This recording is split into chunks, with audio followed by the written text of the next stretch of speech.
David, alléluia, le juste a beaucoup de malheurs. Chaque fois le Seigneur le délivre. Il veille sur tous ses os. Par un seul ne s'est brisé.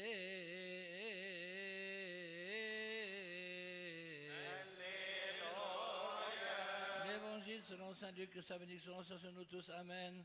Quand il fut sorti de là, les scribes et les pharisiens se mirent à s'acharner contre lui et à lui arracher des réponses sur quantité de sujets, lui tendant des pièges pour s'emparer d'un de ses propos.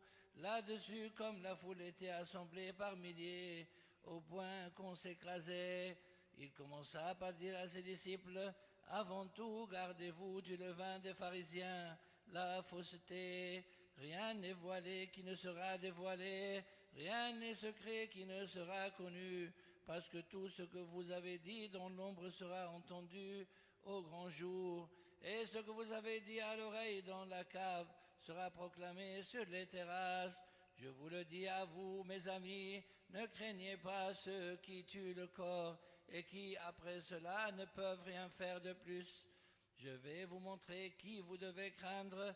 Craignez celui qui, après avoir tué, a le pouvoir de jeter dans la géhenne, où je vous le déclare, oui, je vous le déclare, c'est celui-là que vous devez craindre. Est-ce que l'on ne vend pas 5 moineaux pour 2 sous? Pourtant pas un d'entre eux n'est oublié de Dieu.